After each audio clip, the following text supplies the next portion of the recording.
Hi, my name is Astral Dragon and this is my review of The Shapes of Worlds. This is a game that was developed by Hollow Tree Games and published by Plug-in Digital. It was also originally started on Kickstarter in 2016. It received 1,198 backers at 79,000 with plus, just before its cutoff point. It is priced at $12.99 US. It was released on the 6th of the 6th, 2018. That's the 6th of June for the American viewers. And it is basically a massive acid trip dreamscape game with music. So, the basic game is pretty damn simple. You are in a world and the world is created around you. You go through basic little diamonds and triangles in the sky and eventually get from one place to another. Your idea of the game is to basically get you from the valley and all the way to the top of the mountain. That's the simple basic idea. It is a bright, colourful game that changes colours, but the colours aren't lost. The actual colour matching each time you move through each particular section of the world changes and has a conformity each time. It is made on the Unreal Engine and the level design is fairly wide scoping. It goes from a lot of different places here and there. Like at one point you're in a valley, at another point you're in a swamp, then in a rainforest, then in, like here, caves. And it's really quite an interesting game in that respect. There are so many things about this, the visuals, the animals. The animals themselves are quite an interesting thing because as you move up through the different levels they actually evolve and more animals appear, and some animals evolve into different things altogether. There are various visual cues on top of that you can use. There is no HUD in this game because although it's a working simulator it doesn't actually tell you anything on screen. The only thing you get is the basic visual or a sound cue that will tell you these little things that you need to do. But things done well, like the rain, the water effects, or just the animals themselves, how they actually mold and move, their general graphics and designs. Like even here where you have these stone objects raising out of the ground and they look really, really awesome. And laying down of pathways as you succeed in each part of the game also is a great visual. But by far the biggest jump is when you move from one colour transition to the next and the entire scene just suddenly changes and gives you a much different picture. And it is a fantastic picture because you can look at it and just go wow and get lost in it. And for visuals that's how it's supposed to be. It's supposed to be jaw-dropping, and you should feel that when you play a game like this. You shouldn't feel like it's nothing. It should feel immersive. It should feel all-encompassing every time you see a picture.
So the sound is a quite eclectic sort of conjunction of many different things.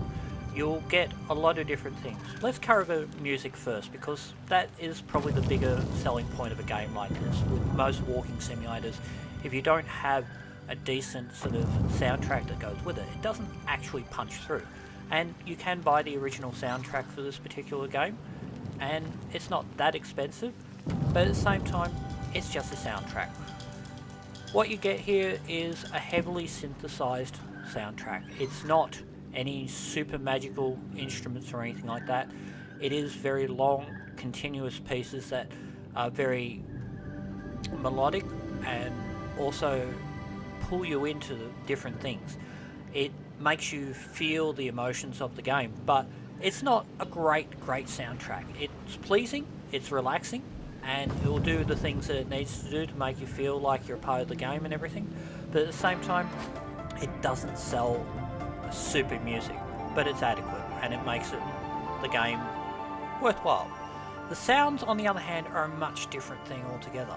There is an accuracy with the sound. You don't actually hear your own character's footsteps. It's like you're a ghost wandering through a dream or something, but the actual ambient noises of wind, rain, rocks moving, objects moving, the animals. Now that is a really interesting thing, because it actually feels like there's animals around there.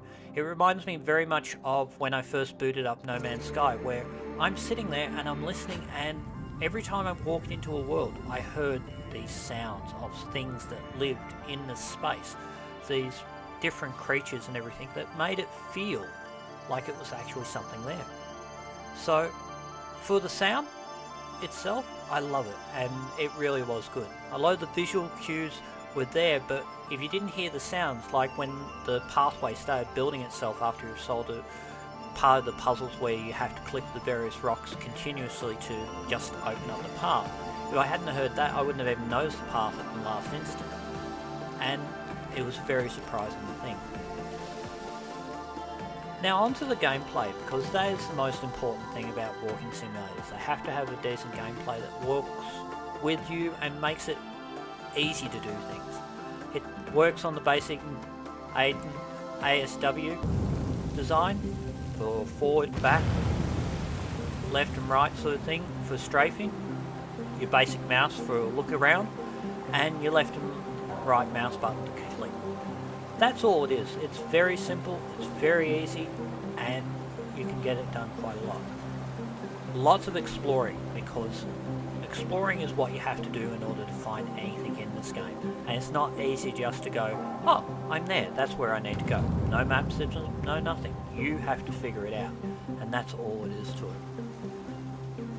This last bit about it is there's a lot of different pathways. You'll see a lot of big triangles in the foreground, in the background, and those are your destinations they have to get to in order to get through to the next part of the game. But there are more than one. There are multiple paths that you can find and go down in order to achieve one thing or another, which is a really good improvement, because you don't want a game like this where you have a huge open world and it to be completely on a track. You want to have the ability to explore things, do things, interact with things. Like, one of the very interesting features is that you can actually grow trees. You can now throw seeds down once you've collected a certain amount of seeds and grow more trees. Or you can destroy the trees as you go along with the left and right mouse buttons respectively, which is a very interesting thing altogether. The last thing that's really important here, there is no time. It is not a pressure-driven game. There is no, oh, I'm going to die. There's no, oh, I'm going to be sucked in by some unknown vortex or anything like that. No. This game is very, very calming in that respect. And that is probably one of its more enduring parts of it. Now, we'll cover a lot of different things in this game, so I'll break it down to the simple things that I know that I'm looking at in this game. So for a pro, I would say it's a lovely atmosphere. It's extremely effective visually, even though it's just using a single sort of shell shading system that has multiple color levels, it's still very, very enjoyable. And it's very calming, it's very soothing music-wise, so it's a game you can just sit down and enjoy going through. And the fact that there are more than one path in order to get from A to B, that is also a very, very big plus. Now, we come to the cons, the bad parts of it. The game is short, and I mean horrendously short. It takes less than an hour to finish. You can plow through this and you can get it done. There are achievements to collect, and you know, you could spend a good another 5-7 hours getting this game to 100% complete. It's not a huge brain teaser. It's not going to get, but again, for this kind of thing, it's depends on the person that buys it. It is a bit pricey for what you get. You're paying 13 US bucks. In Australia, that's a lot of money. And you're not getting a huge amount of game for it. You're getting great experience, but you're not getting a huge amount of game. Lastly, is it has a limited replay value. There is only so much of this game you can play, and then you're done. So it's really a question of how much little or much an experience to a game that actually gives you. Now, all the visuals that I'm showing here are of different parts of the game, and let's be frank, it's a really enjoyable game. But that doesn't mean that it's a great game. So, down to the final sort of end all and be all, would I recommend it or not recommend it? Recommending it is yes, because it is an interesting and well done game. Would I say you should buy it? Not unless someone's actually slashed the price down to the $2 mark, because other than that, it's not worth it for that price. At 13 bucks, you're going to be paying through the nose for an experience that is going to come up a bit short. But at the same time, it is a very surreal and enjoyable thing. I'm almost tempted to buy the soundtrack because I could sit myself down and honestly meditate to it because it's that kind of game. So anyway, I hope you've enjoyed my review of the shape of worlds, and I'm wanting to hear your feedback on it, what you think of it, whether you think it was a good idea to buy, where it was not.